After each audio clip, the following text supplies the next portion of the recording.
All right. So, welcome, Lauren Busbee, to the Stojo Show. How are we doing today?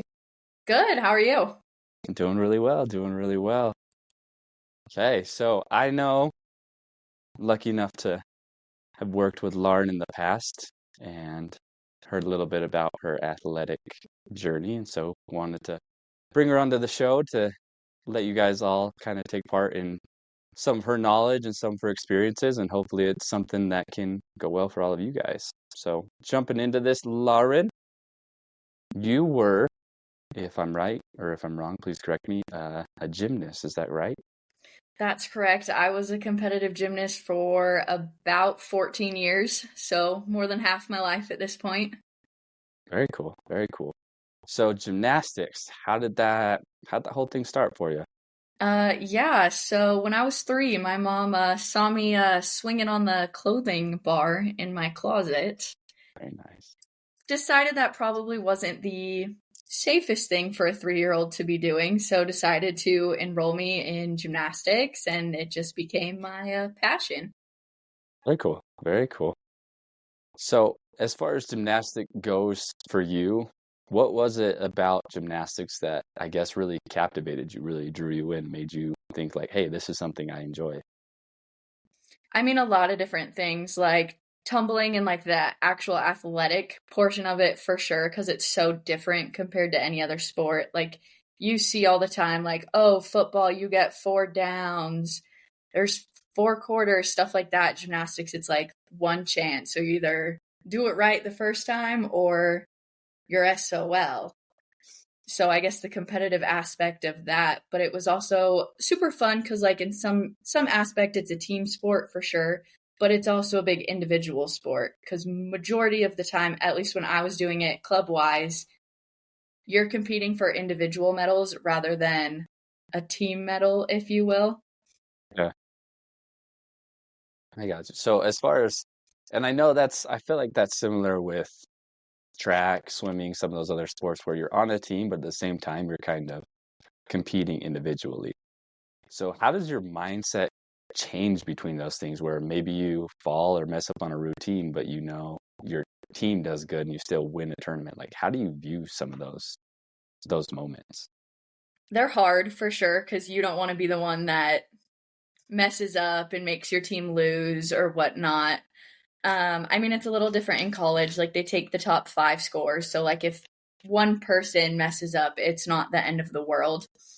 But in competitive, like, club gymnastics, my team, there were only 4 of us, and they only took the 4 scores. So, if one of us messed up, like, you knew you screwed up for the whole team. And it was hard, like, like, you fall off the beam to get back up and be like, okay, well, I have to finish this, can't fall again, can't mess up again. It takes a toll for sure. So, those moments, do you feel like some of that has tied into your professional career now post gymnastics? It's helped you in one way or another? Definitely. I mean, yeah, learning how Yeah. to, I guess you could call it fail forward, is huge. That's something someone in high school, one of my teachers in high school told me, and I took that to heart because, I mean, in gymnastics, in sports, you're not going to be perfect every time. You're going to fail, but it's learning what mistakes you made and then trying to fix that to learn from it. And essentially, you're failing forward, right? Yeah, that makes complete sense to me. So you started gymnastics when you were 3.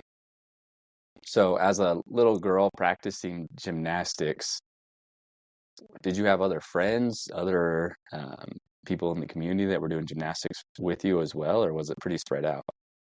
I mean, to an extent, like, my gym was 25 minutes away, 30 minutes away from my house. So not many people near me Yeah. were doing gymnastics with me. That we were all across Arizona.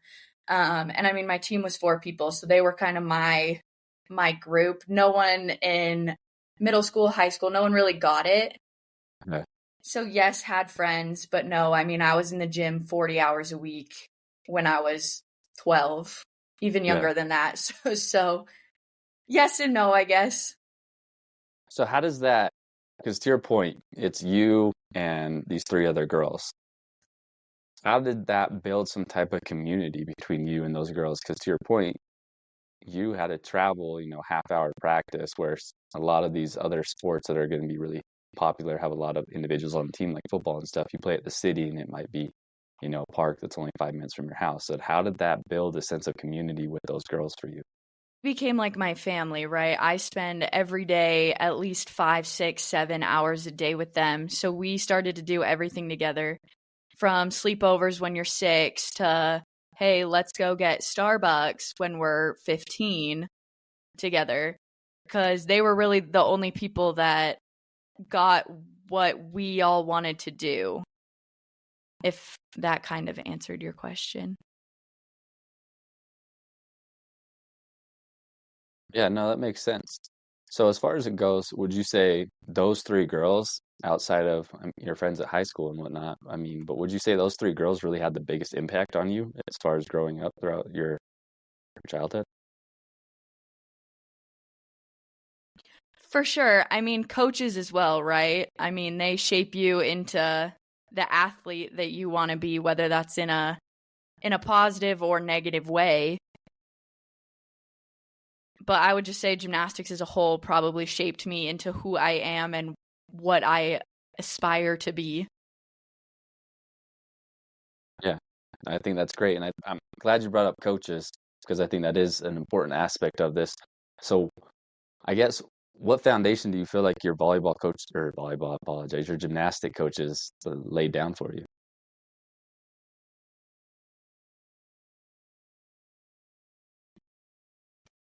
I have had several different gymnastics coaches like throughout the time I was in gymnastics. Some of them were rough. Their coaching mentality was let's degrade you until you're mad enough that you're going to do whatever I tell you you're going to do. I've had other coaches that try and be your best friend and are super positive towards you, but to some extent it's hard to decide which coaching style makes you more successful. For me personally, my coaches that degrade you, are mean to you, or whatever, are really trying to push you to be successful. I personally have had more success with that.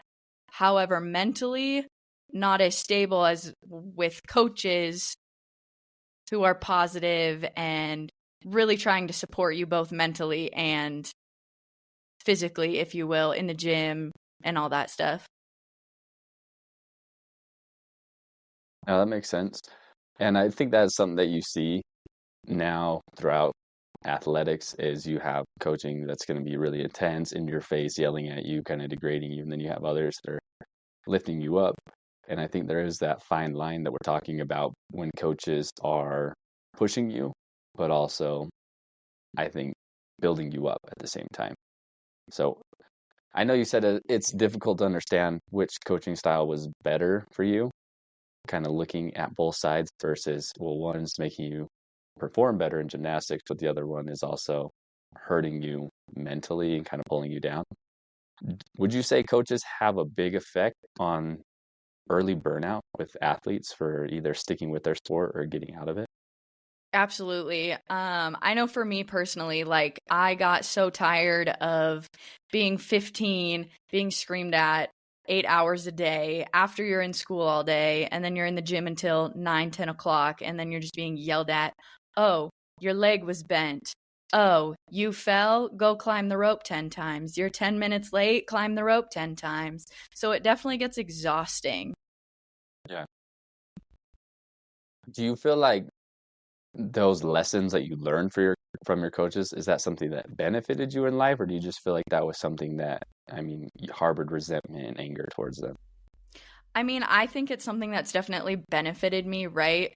To some extent, right? Yeah. I It makes you want to be perfect at everything you do and not want to mess up, which is great, but then you're a lot harder on yourself on everything you do. Yeah. No, that makes sense as far as kind of looking at it at a rational point of view. Yeah. So so being in the gym that many hours a week, 40 hours, do you feel like that was excessive? Do you feel like that's not needed to be a competitive gymnast, or do you absolutely believe that that's the only way to kind of go at it? I mean, I think a lot of it depends on what your goals are, what you're trying to do. Like if you're trying to be a college or Olympic gymnast, then it's probably 100% necessary to build up like the muscles, get the skills and everything that's required to be at that level. Um if you're doing it just for fun, then I don't think it's needs to be that intense, right? We're here to have fun, like we're kids. Okay, so with that, just trying to understand this a little bit better as far as how it ties in. For example, I know little kids when they're playing rec football. I mean, they might practice an hour and a half, maybe 2 hours in a day, 5 days a week, let's say 10 hours. Do you think there's too much on a kid's shoulders to be practicing that much, though? Do you think there should be a limit or some type of stipulations in there? I guess, do you feel like you could be a kid when you were doing gymnastics, or when looking back at it, do you feel like you didn't have the childhood that maybe you should have or you could have had? I feel like there probably should be some stipulations around it. Like, I practiced Monday through Friday. As soon as I got off school, I was in the gym, and then we had practice on Saturdays in the morning. So, really, my only free time was late Saturday afternoon and then Sundays. So, I feel like maybe, oh, let's not practice on the weekend, or if we're practicing on the weekend, let's not practice on Monday, or have a shorter practice or something to give kids the opportunity to be a kid and not constantly having the pressure of being perfect. Is that something? So, have you ever thought about going back and really coaching competitively back with gymnastics? Yeah, I've thought about it a lot. I mean, I started coaching gymnastics when I was 15. I was coaching our rec teams, so they still competed, just not at as a not as competitively as what I was doing at that time. And I absolutely loved it. It's so fun because I've seen so many different coaching styles that you start coaching with what worked for you and what didn't work for you. So like for me, it's finding that balance in between degrading them and supporting them and finding that happy line where you're still stern with them, but not to the point where they're going to go in the bathroom and cry for 20 minutes. Yeah. No, and how do you find that line? I know you say you see a lot of styles and stuff, but for you, as someone that wants to be in coaching more and give back and to the sport that you love, how do you find that balance, or who do you go to, or what sources do you use to really try to understand what's a good balance and how you should help these kids? Yeah, so my dad coached football growing up. So he was a or I guess when I was growing up, not when he was growing up. So he was a big person when I started coaching, figuring out, Dad, does this seem too aggressive? Is this too nice? Am I sugarcoating this too much?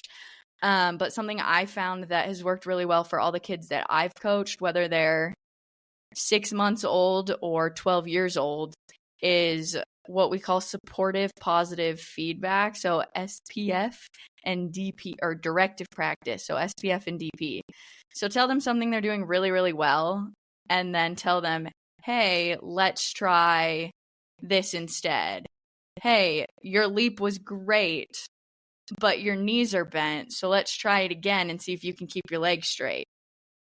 Versus, wow, that sucked. Your legs were bent. Do it again. Yeah. And I definitely have heard that before. I've heard just different ways of it being said is kind of like the sandwich technique. You say Yeah. something nice, give the correction, and he closes with something nice. So, and I Yeah. get that, and it does make sense as far as being an athlete. What do you want to hear? And been around plenty of athletes, know some people just want it frank, be told at them, and they're okay, let's go. But then you definitely have other athletes that that's going to make them shut down. It's going to totally change their character of play or whatever they're doing. And so that brings up a question. How do you go about teaching different athletes because you yourself, the style you like, you said the degrading part, not great, but it got you to perform your best, right? Was that the same for the other athletes on your team, or did you see some of them kind of shut down when those things came out of them? A little bit of both. Some of them shut down. Some of them, it kind of fueled their fire. I kind of forgot the question. I'm sorry. No, it's just how do you coach each athlete to their needs, I guess, and not just as a mass solution? Yeah, I mean, I think it's a lot of athlete coach communication, which I feel like when I was growing up wasn't a thing. It was Yeah. my coach's way or the highway, not let's figure out what works best for you and what's going to make you the most successful. It's I've been coaching for 40 plus years. I know what's best. So I think having that open relationship with your coach, being like, hey, you screaming at me 8 hours a day might not be the best way for me to be as successful as I could be. Sure, it fuels my fire, but now I mentally like think I suck, so let's find some kind of balance. You've ever feel like those thoughts or those feelings, like you said inside, you're like, man, I suck. Did any of that ever leave the gym and kind of come into your personal life where some of those attacks and things, did they ever become internalized to you? All the time. Yeah. Gymnastics is such a mental, I mean, it's a physical sport for sure. Mhm. Probably one of the hardest physically, but it is such a mental sport as well that if you're not mentally stable, no matter how physically successful you are not gonna you're not gonna go very far because it's a huge mental game. Like I got in trouble one day and had to go climb the rope. My coaches was yelling at me as I was climbing this rope. I let go of it and fell from the roof onto the floor because they were screaming at me the whole time and then yelled at me that I hit the floor because I let go because they were yelling at me.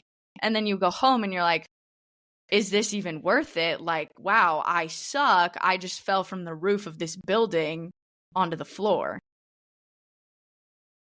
Yeah.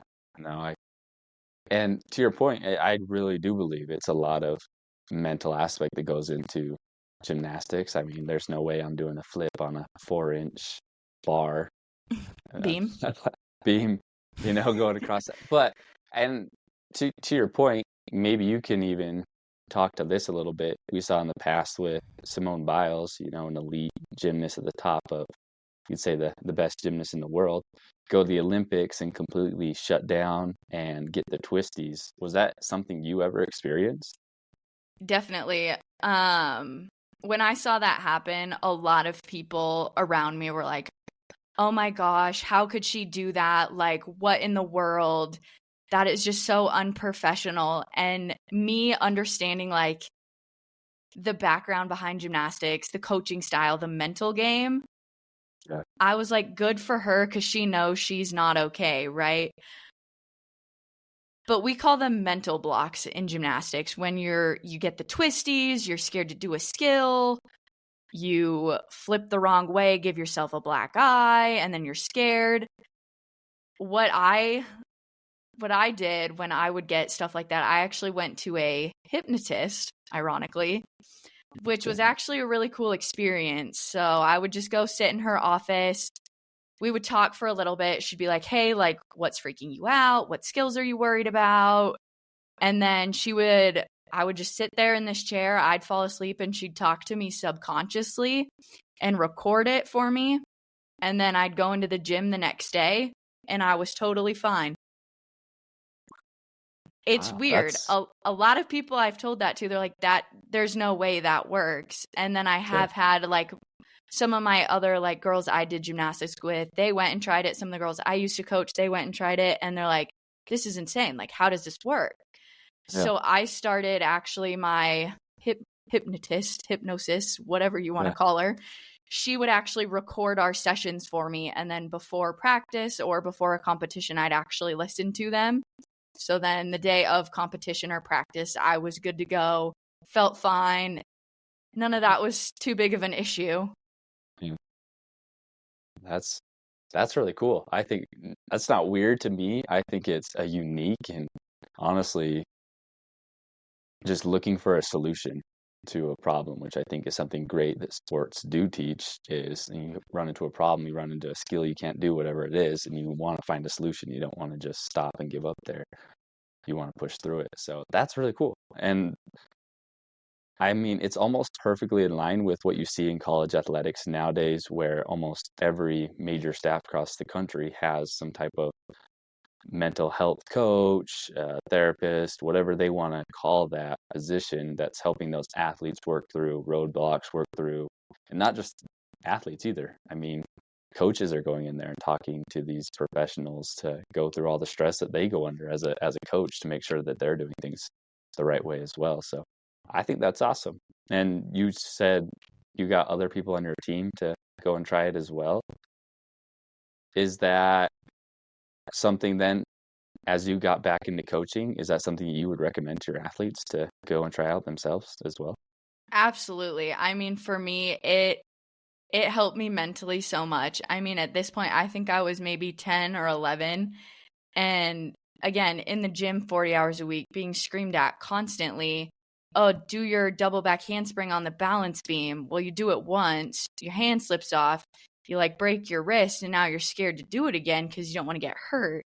So Yeah, then I go and I tell this hypnotist, sports psychologist lady, this is what happened. I need help. Otherwise, my coach is not going to let me compete, not going to let me do XYZ.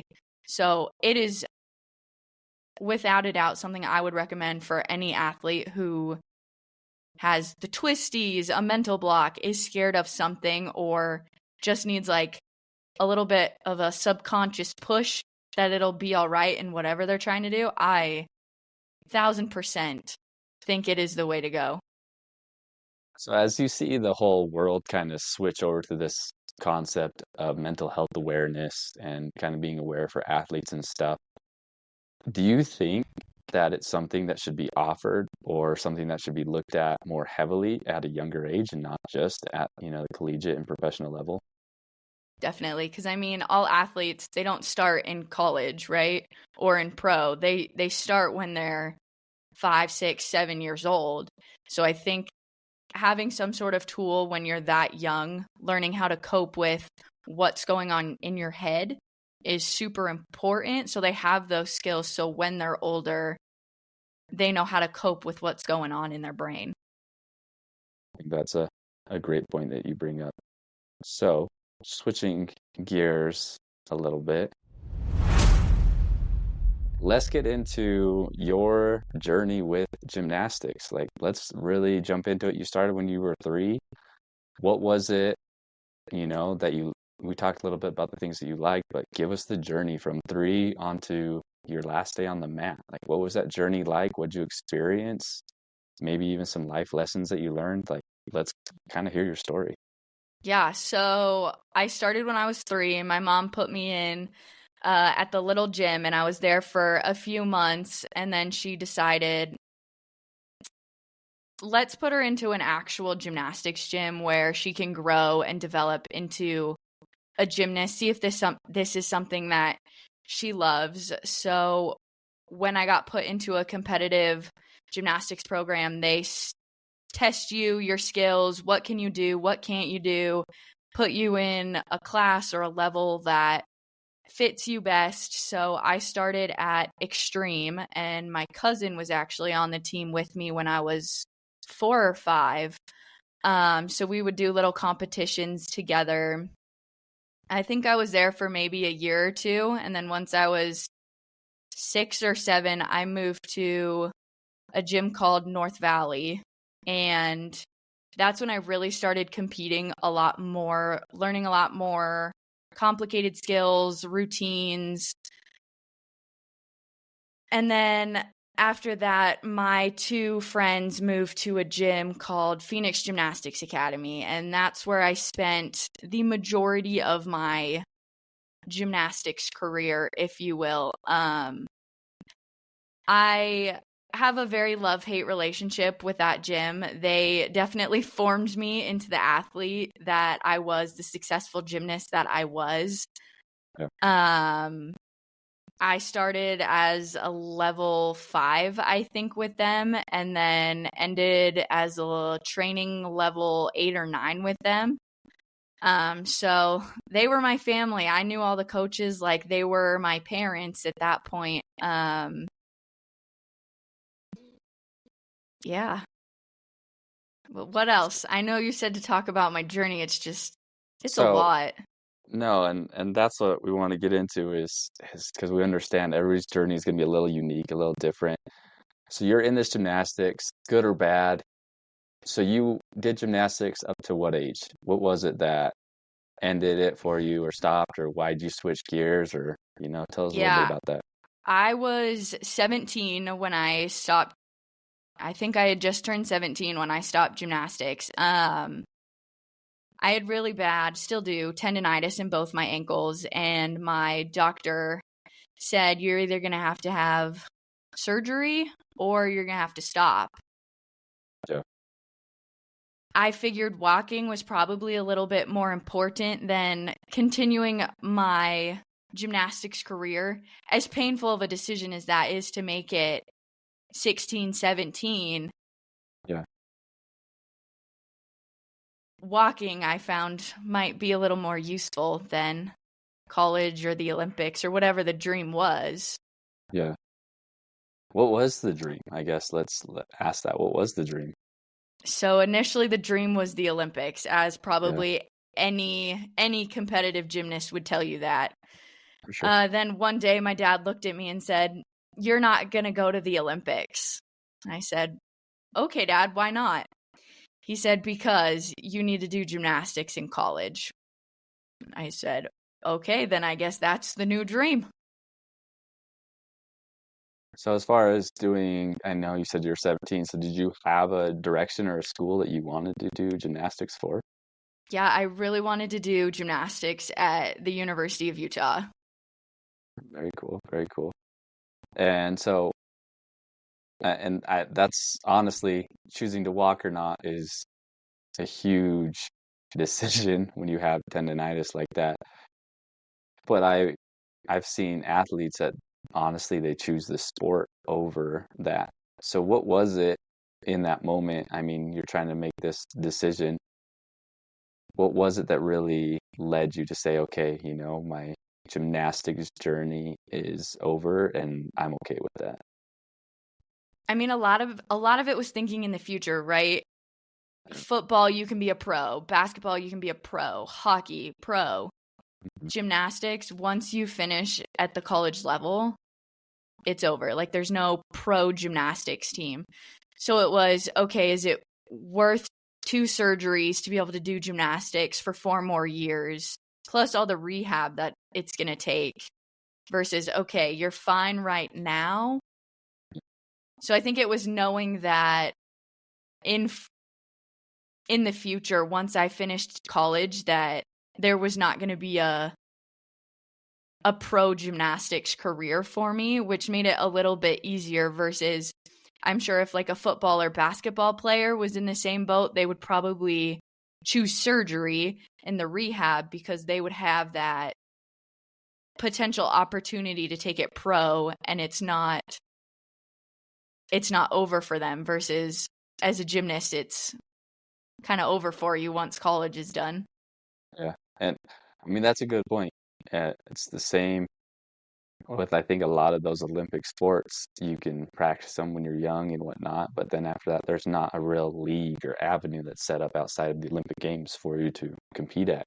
Yeah. So they have world championships and some certain things like that, but it's also not, heavily paid unless you're getting sponsorships and different things of that. So do you feel when you made that decision, do you feel like your gymnastics community was supportive of you, or do you feel like you were judged, or how did that go for you?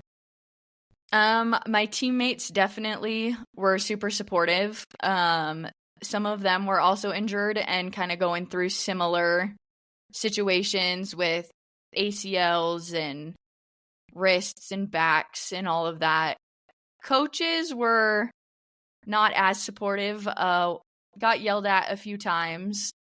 They thought it was more worth it for me to get the surgery because they wanted another athlete to On the wall. they wanted another athlete on the wall, someone they had trained who goes to a Pac-12 school, a Big 12 school, whatever that was. Makes sense. At that time, were you, because I mean, I have no idea how recruiting works for gymnastics, but were you being recruited up to that point?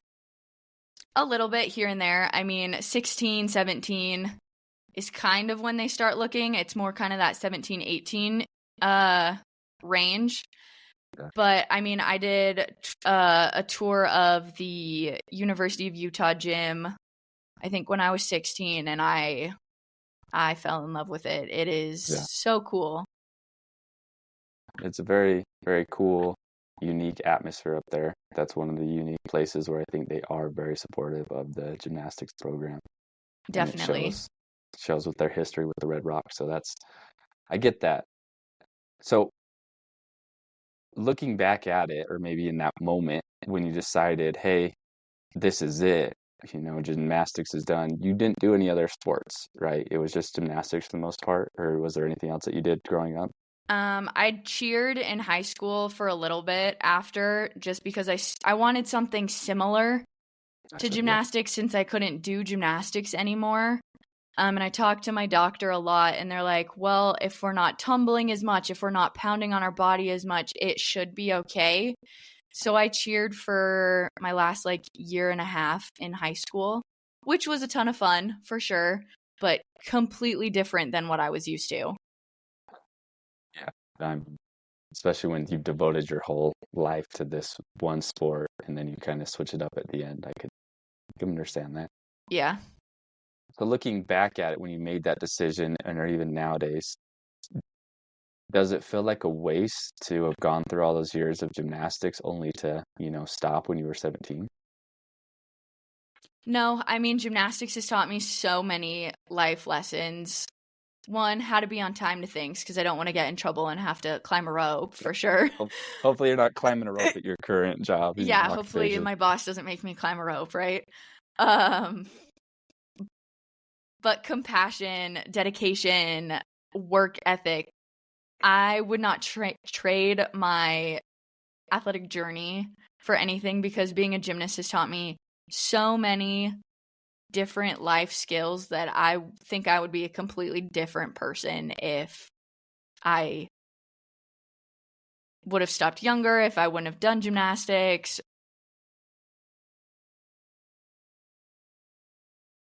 So knowing that, what would you say to somebody that's in that same position now, like another gymnast that, might be 16, 17, 18, maybe even in college, and they're contemplating, you know, stepping away? Like, what would you say to them?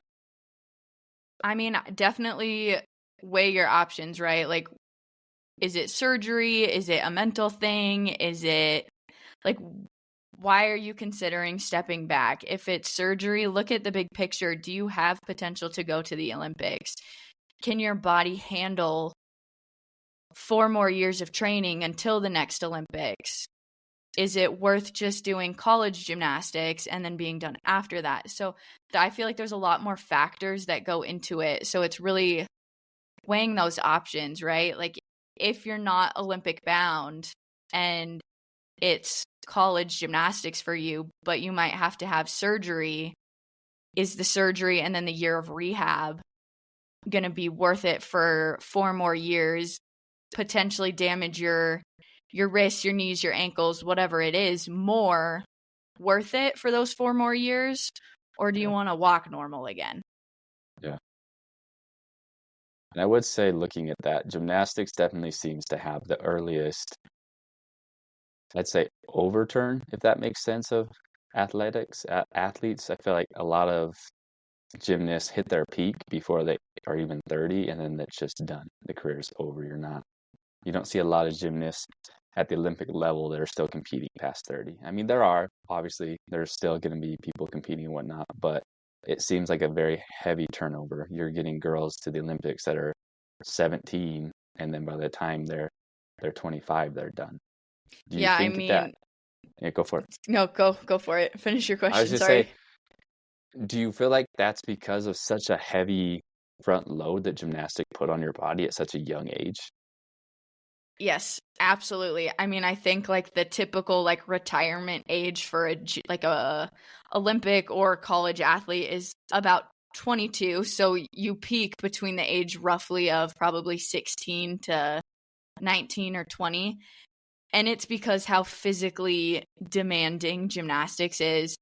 Um, I mean, you're pounding your wrists, you're rolling your ankles every day, and at 20, I mean, I'm 25 now. At 25, if I tried to do that, I would probably break my leg.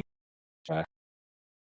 So, yes, to answer your question, yes, it is because gymnastics is such a physically demanding sport. So do you think if you could be in some type of committee or whatnot to put down legislation for, gymnastics training for younger athletes, if you were to put a restriction on maybe only 20 hours a week as a cap, they can exceed 20 hours of training a week. Do you think that would be a huge benefit to increase the longevity of gymnasts, and let these ladies, even guys, be competing into their later years and kind of keep their bodies from being so collapsed at such a young age? I mean, to an extent, I think it would help for sure with like the burnout and the turnover and whatnot. But those 20 hours a week are going to be a lot more aggressive. Yeah. Every time you're in the gym, it's going to take you a lot longer to progress in your sport, right? Because typically you're in each level for about a year, if not a little bit longer. So if you're only there 20 hours a week, learning new skills to get to the next level is just going to take a lot longer. So I think to some extent it's going to hinder the progress that you typically see right now. Yeah. Um, but from a physical burnout, I think it would be beneficial for sure. You think that would be beneficial? And to your point, I agree. If you're not, obviously, if you're not in there doing as much work and you don't have 40 hours, you're going to be, learning things at a lot slower pace.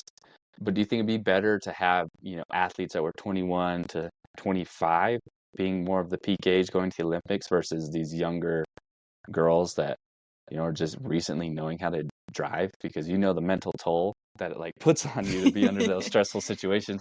Would it be better to kind of push that age just, I don't know, and help mental aspect of it? Definitely, right? Because as an adult, you're a little bit more coherent with your own thoughts, like what's going on in your head. You kind of have a better understanding of how to deal with it. So I feel like athletes like in the Olympics being even if it's just a year or two older would eliminate things happening like what happened with Simone Biles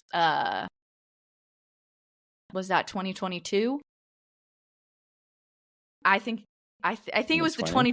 2020 Olympics, Yeah, but because of yeah, COVID, it was in 2022. Um, I think it would help eliminate things like that. And I mean, like for men's gymnastics, they go into like 30s, 35, like mid to late 30s in gymnastics. yeah. So I don't know. That's a good point.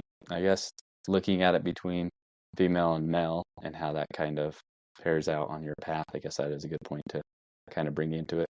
So, knowing how you left gymnastics, it doesn't sound like maybe it's something that you consistently are still practicing or doing. Once you walked away, was that kind of it for you?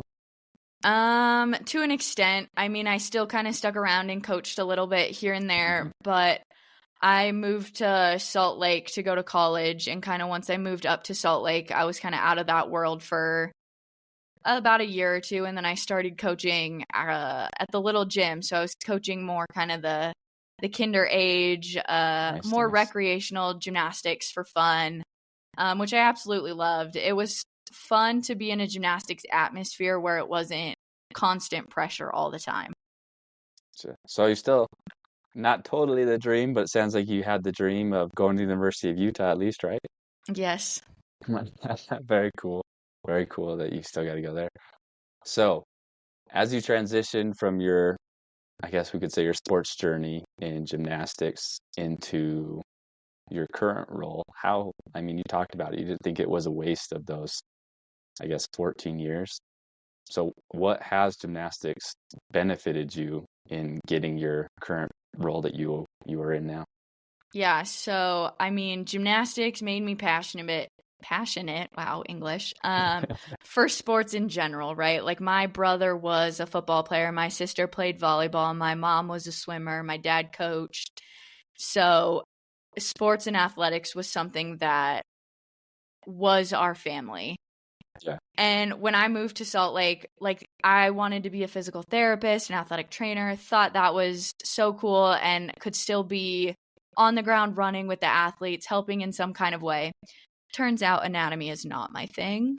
It's a lot harder than it seems. Yeah. So I actually went into sports management. So more of management, recruiting, events for athletics, things like that. So now I'm working up at the Ken Garff University Club, which is a private social club in Rice-Eccless Stadium. So I help recruit members, plan events. We just did a big event with the Crimson Collective. So they're the NIL collective for football up at the U. And we did a big autograph signing with them. Coach Witt was there with the entire football team. So still kind of in the sports world a little bit. We did a similar thing for the Who Rocks the House collective, which is the NIL for gymnastics. We did a big event with them as well. So still in that sports world a little bit, hoping to get in a little bit more, dive in a little bit headfirst a little more. No, that makes sense. So even though you left it, obviously sports is still ingrained in you. Yes. And that draws me to, well, we'll transition over to this last little segment that I wanted to talk to you about. So go rapid fire with some questions here All for you right. and see if we can stump you, get you held up on something. But how has sport uplifted those around you? You already got me stumped. No, I'm just kidding. Sports for the people around me, it's been to some extent like a way for them to release their energy. It's like even just as like a sideline or watching a game, going to a football game. It's just a fun environment to be around, having some kind of community where you're all supporting the same thing. It's just fun. Speak a little bit, and to your point, speak a little bit more on the sports community. Like, what do you think you can find in the sports community? Does it feel accepting to you? Like, what is the sports community for you in your life? Yeah, so for me particularly, the sports community, I have quite a large group of friends who have a vast background or a background in different sports. But all being past athletes and in that sports community, we relate in so many different ways. Like one of my friends used to play on the Utah football team, but he had to retire because he had hip surgery. One of my friends was a high school basketball player and now broadcasts for KSL. My best friend's little sister's on the Utah volleyball team. So I feel like it's that dedication that and drive in athletics that kind of brought us all together in that sports community. But on like a broader spectrum, like if you go to a Utah football game, you're going to have fun talking to the person next to you who's also in that sports community in a different way, maybe not from an athlete perspective, but from a fan's perspective, someone who has a passion for football but might not understand the drive behind it or whatnot. That's a great point. And to that, how do you feel like sports does just, in a sense, unite people? I mean, have you seen that personally? You talk about, you have a lot of different friends in different sports, but how does sports just truly unite those around you or those you work with even? Yeah, I mean, for starters, I think a perfect example of that is the 22 Forever Utah football, like at the end of the third quarter, and what happened with Aaron Lowe and Ty Jordan, like that, for example, I feel like is a perfect example of how sports can bring people together, right? Like the entire Utah football community supports these two families who lost their sons in tragic shootings, right? So I feel like athletics just brings people together in a non threatening, if you will, kind of atmosphere where no one's really afraid to be themselves and they're just comfortable talking to the stranger next to him. Oh, look at that throw. That was a great throw. Oh my gosh, how dare he drop the ball? Yeah. Like no one is threatened. Everyone kind of knows what's going on and it's just a fun thing everyone can support together. To that, and I think this is a mixed kind of controversial topic, so I want to get your thought on this. But is sport in general, gymnastics, but is sport a platform? Do you see it as a platform for athletes or even you as an ex-athlete to use? What do you mean by a platform? I mean, it could be a platform to, I guess, a platform for whatever it might be, situations on things you believe in, or, you know, um, a platform to discuss topics, or do you really feel like the confines of sport should just stick to sport, or is it a platform for those athletes or other individuals to like express themselves, to your point, to kind of be themselves and talk about things that maybe that they're going through? No, I think sport should expand more than just athletes, right? Because there's fans and they have a different perspective of football than the person playing, or a coach has a different perspective than an athlete. So I think, I mean, for gymnastics for sure, that it is definitely a platform, a stepping stone into more than just being in the gym 20, 40 hours a week. Do you think do you think it's fair some of the stereotypes that are, labeled on athletes? Is there any stereotype you'd like to debunk possibly for, I don't know, gymnast or Not necessarily. I mean, I know once you're a little bit higher up in the ranks in gymnastics, a lot of people think you're snooty and cocky and confident and rude, but I don't think that's necessarily the case. They're not trying to be rude. They're just so focused on getting to the Olympics, being a successful collegiate gymnast, whatever their end goal is. They're not trying to be rude to you. They're just so focused. That is their life, that is their job, that it's hard to pull your mind away from that. you bring up a good point that, I mean, these athletes, to your point, you're practicing 40 hours a week as a young kid. And that's a full-time job. That's, at that time, it's kind of your career path, what you're looking to do. So, if you could say one thing, and we'll jump to the gymnastics fans in particular, but if you could say one thing or teach the gymnastic fans one thing, what would it be? To teach the fans. To teach them? Like, what would you say to them to make them understand something a little bit better? What is something maybe that you always hear fans yelling or saying, and you're just like, they don't understand? Like, what is it that you'd like fans to understand? Definitely that gymnastics is just as much a mental game as it is a physical game. And like we could circle back to this whole Simone Biles thing that we were talking about earlier. So many people were flabbergasted, if you will, by her stepping out of the Olympics, which is like the end all be all for gymnastics. Like that is the goal for everyone, right? And then you might see in a college meet some girl standing there, her hands are sweating, and all the fans are just yelling at her, like, you can do this, like, just do it, you'll be fine, you do it in practice. But it's a lot more than, yes, I do this in practice every day.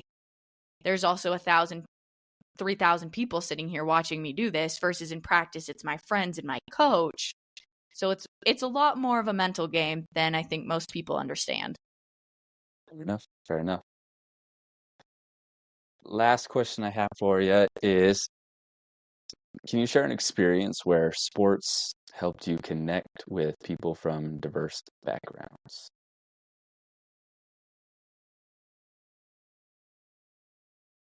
And Yeah, yeah, maybe. I got to think about that one for a second. all It's right. been a while since I've been in gymnastics.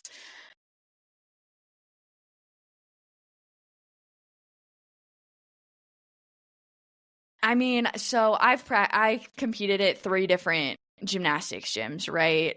Yep. Some of those there were men and women teams, some was just women's teams and rec teams. But there was always a super diverse group, right? Like one of my best friends, she was African American and she was one of the best gymnasts on our team, and I got to go experience like what her daily life is, what her culture, routine, and whatnot is outside of the gym, and how different that is from what I do when I leave the gym. Like I go home, I take a shower and go to bed. She goes home, they pray, they have dinner as a family still, even though it's like 9 o'clock. Then she'll shower, do homework, go to bed. So it's different. Like I think any team, athlete, any culture you can find in most sports. Do you think that gymnastics does a good job at like accepting diversity in there, or do you still feel like kind of the playing ground isn't, the same for everybody that's trying to go out there and compete? No, I think it's pretty fair. You don't hear or see a lot anyone being excluded from gymnastics. And as far as that goes with, I mean, you're traveling to different meets, to different places as you're going out there. Do you feel like gymnastics was something that let you get out there and experience different cultures, different, diversities, different people, because you did get to travel, you did get to go out there versus just, going to school and just what's there is what's there. I mean, for sure, right? I mean, you start traveling when you're 10, 11 years old, whether it's across the state, across the country, into different countries. You see so many different things, whether that's locally, whether that's nationally or internationally. You see so many different cultures, so many different ways, lifestyles. It's an amazing community for sure. Is that something that you've been able to like kind of look back at and appreciate that sport gave you? Was that opportunity to experience some of those different ethnic groups or, different cultures that we're talking about? Definitely.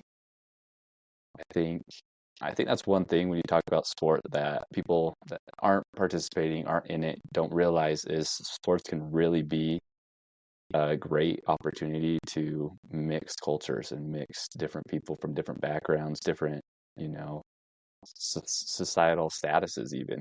I'm sure training and traveling is going to cost a lot to be a gymnast, and there's going to be families that are well off that can kind of afford that, and then there's going to be others that are really making a lot of sacrifices to get their kids there. So experiencing that and seeing those different levels and communicating with individuals of different statuses is a great equalizer that I think sports does bring to us. No, I So, definitely agree. lastly, leaving this up to you, Lauren, as we kind of finish up our conversation here, and I do appreciate all your insight into gymnastics, your journey, kind of how it got you to where you are today. What's maybe a lasting impression, lasting phrase, words, quote? What's the lasting thing that you want people to think of when they think of sport and the power that it can be for somebody in their life? To fail forward. You're Yeah. going to make so many mistakes as an athlete, even after you're done, whether that's professionally, with your kids, with your family. You're going to make mistakes, but learn from those mistakes. Fail forward. Don't give up on yourself. I like it. And as far as you goes, I know you're doing events up at the University of Utah. So if you guys are over there at Ken Garff Club, stop in, yell at Lauren. I'm sure she'll greet you with a smile. Maybe be Maybe yell startled. back. She might. But is there any events, anything else that you're running, planning that you want to give a shout out to, get people to participate, any service, anything you're doing out there? I mean, I do tours up at the club all the time. So if you're ever interested in coming up and even just checking it out, seeing what it is, love to treat you to lunch, show you around, kind of show you all the cool stuff, cool events that we offer. But yeah, Sweet. Well, that's Lauren Busby, everybody. Hopefully you guys got some good intake from everything that we were able to discuss today.